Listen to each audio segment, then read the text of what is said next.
Greetings and welcome to another Lessons with Odin. This episode is another highly requested episode on the technique of odd count peyote. This one works a little bit differently than even count peyote because it does some weird random crap in your turnarounds. So, it's a very basic stitch. You do a lot of flat things with it. It's one of those base techniques that kind of is a fundamental, and if you understand this one, you can apply it to a bunch of other different projects, especially like bezels, and making flat cuffs, and doing interesting little things. So if you like this beginner basic series, be sure to subscribe so that you get updates as to when I post fundamental stitches. And if you have stitches that you would like me to see, be sure to comment down below so that I know what you would like me to do next. And also, you could join us at our Facebook group at Creations from Lessons with Odin to get additional help and to show off your techniques and what you've done with this stitch. For this technique, I'm just going to use 2 different contrasting colors of delicas to make it easier to show you how I create the stitch. I am also going to use a stop bead to make life easier in the beginning. And of course, my needle and thread. I'm using a size 10 this time with some Nymo because that's what I had on hand. Let us get started! I'm going to start off by putting on my stop bead. So for those who don't know, you just thread on your bead, leaving a tail.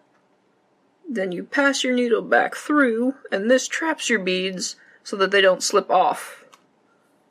And when you're done, you can just pull it off of your thread and weave in the tail, and you'll be good to go. So odd count peyote, if you have not guessed, is called that because you work with an odd number of beads per row. And because of the way peyote is stitched, you do a lot of weird navigations in order to change between threads. So when starting off your peyote, the biggest thing to keep in mind is that when you make your initial rows, you're actually putting on the first 2 rows first.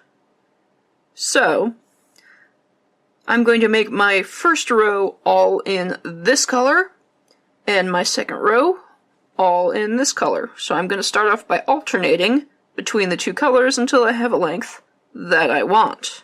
So for this test patch, I'm just going to use 9 beads because this is odd count peyote. So I'm basically going to have one row that is wider than the next row. I'm going to pull this down. I'm starting off with my odd row. So I'm going to add on the same color bead here. In order to secure that one in place, I'm going to pass through my next stitch, which will be a color B. And when I pull this tight, you'll see I have the start of 3 rows. 1, 2, 3. So I'm going to continue my stitch, and this entire row is just going to be comprised of this color, because this is the odd row. So I've got my bead threaded on, and I'm just going to pick up the next color. I pull tight, and you want to keep your thread tense so that all of these beads are flush with each other.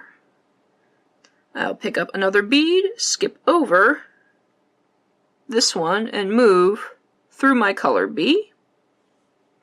Pull tight, zip it together, and I form my next stitch. And keep going. So here I am at the end of my row, and I have 1 bead loose hanging from the edge, and I've run out of color B beads to anchor here because of the odd number of beads. So we have to do something a little bit weird to turn our threads. From here, I have added on my next color A, and I'm going to pass through the last color A, essentially backwards so that I'm pointing my thread in the opposite direction. And then I push it up so that it matches the rest of the stitch. Now I need to turn around so that I end up coming out of that top bead up there and going this direction from left to right. So we're going to do a few tricks. First, we're going to pass through this next color B and the lower color A next on the row.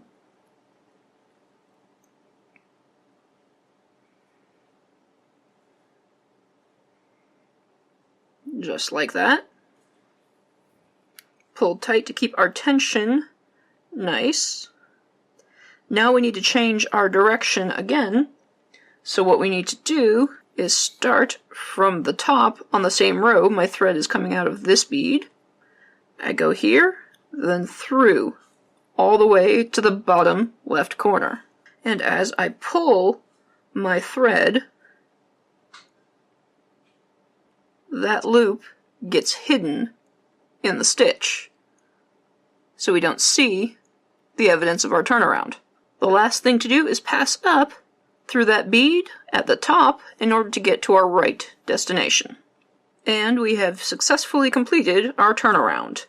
This is an even row, so now I'm going to work in my color B beads and fill all of these gaps. So I've added one. I'm just going to pass to the next bead so that I fill the gap there and complete it until I'm all the way over. Like this. Now that we've completed this row, the turnaround is not complicated. So all we do from going right to left is we take one more color A, because this is an odd number, this is row number 5, and I simply pass through the next color B, so that this bead zips in place. Then I fill all of these gaps with color A beads. But here I need to turn around again because I've run out of beads to anchor my color A's at. So I've got one color A here. I'm going to go ahead and pass down through the immediate next color A. I'm going to then set up to change my direction again by passing through the next color B and the lower color A here. Like so. I'm going to dig my needle underneath through the stitching so that I pick up only the 2 beads that I want to. We pull tight. Now we need to turn our thread by going through a diagonal of these 3 beads. So I'm turning around and picking up an A, a B, and an A. Finally, I can turn my thread around by just passing through that single color A at the top. Then I'm ready to continue my row by filling in the gaps with color B beads. And you just repeat that back and forth until you have the length you want. You can use these gaps to attach a clasp if you want to turn this into a bracelet. Make some rings with smaller bands. You can even use this technique to wrap around a bezel. This is again one of those fundamental techniques that, while the straightforward production of this doesn't really make a lot of creative results, but is a good staple and fundamental to know so that you can learn a little bit about the dynamics and mechanics of beading so that you can apply it to your own jewelry designs. And that's pretty much the extent of the technique. Like a lot of these stitches, starting off the first and second rows usually is the hardest part, but once you get through that, it's all breezy. And because of the way you turn around, Odd Count Peyote has a different minimum width that you need in order to make this work. With even count, you can get away with 2 or 3 columns, but with the odd count, you need at least 5 in order to get things to work properly, so you can turn your thread around where you need to. So just keep that in mind whenever you're designing your pieces. So eventually you'll need to end your threads and add new ones if you're making a large piece, and that's pretty simple to do. Make sure you end up at the end of a row, just to make it easier to pick up where you left off. Now, what we're going to do is just basically weave through up and down a good length. Just up through 2 beads, then down 2 beads. I'm kind of ramming my needle through the connection. I'm going to dive down and pick up 2 more beads in the upwards direction, and so forth. Down 2, and finally down 1 more. Now, if you have a really wide cuff that you're making, you don't necessarily need to go all the way down. I'd say at least about 6 to 8 beads before you do other things. So just for good measure, we're just going to pass backwards through some more beads. Peyote is a pretty secure stitch when it comes to loose ends, so as long as you're weaving through enough, you're not going to have a lot of problems with the amount of passes you do. So I just kind of go back and forth through a few times till I feel comfy or bored with what I'm doing. Then I'm going to work my way out to another end, and then cut my threads short. Be sure to end your tail as well, because what's going to happen is your beads on the bottom row will pull out, because your tail is just kind of loosely hanging around there. So make sure you fix your tail end. Now to add on a new thread, we're going to enter from the opposite side of the easy turnaround. Remember, in here, all we have to do is just add a bead and pass through that one. This is the side you want to end up at. So I'm going to pass my needle on this side and move that way. So I'm just going to stick my needle through wherever I feel like. About 4 rows down, just for good measure. I'm going to leave a small tail just so that I can control the thread and so that I don't accidentally pull everything out before I'm ready to use it. And I'm just going to make my way up through the pattern until I end up at that very tip color A bead. A pair of chain nose pliers are also a good best friend to have if you're having troubles digging down and getting into the beads, but be careful if you have too many passes through some beads, you don't accidentally snap something in the middle of your work, because that would make you upset. Sometimes you could even hit the high score and get a lot of beads picked up at the same time. I've got 5 here. I don't recommend it because you might break beads while doing this, but there we go. And once that is done, you pull tight. That thread is not going anywhere. So then you are free to cut the tail off. If you put a longer tail, you can also wrap it around and weave it on the lower stitches, but that's entirely up to you. If you have a narrower piece to work with and you don't have a lot of grip, in order to secure the thread, you can work in the loop.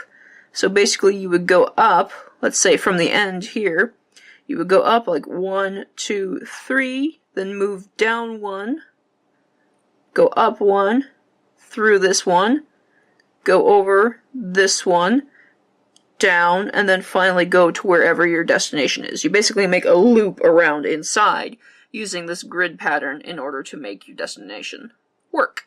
From here, I'm just going to add my color A bead and continue my row as normal, like that. And that is the odd count peyote stitch. I'll be perfectly honest, this is not one of my favorite stitches. I find it very slow and just kind of infuriating, especially I used to do cross-stitching a lot, so I kind of attribute that to it when I made like the tapestry peyote stitches, like the really big amulet bags and the really huge tapestry pictures.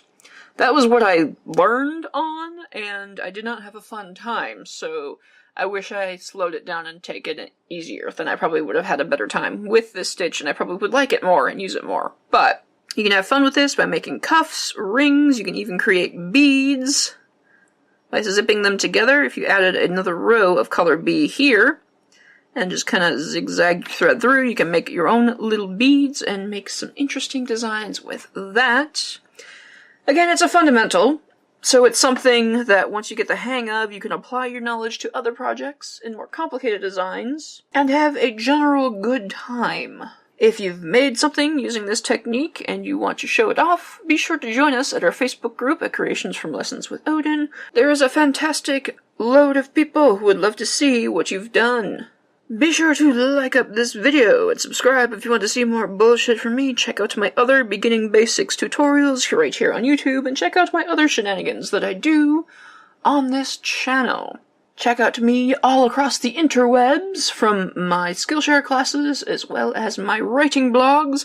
All pertinent links will be down below. Let me know if there's any other stitches you would like me to perform in a comment down below, as well as any other designs and types of jewelry you would like to see me do. Thank you guys so much for joining me, and of course, if there's anything I need to be trying out right now, feel free to let me know down below, and I will see you next time.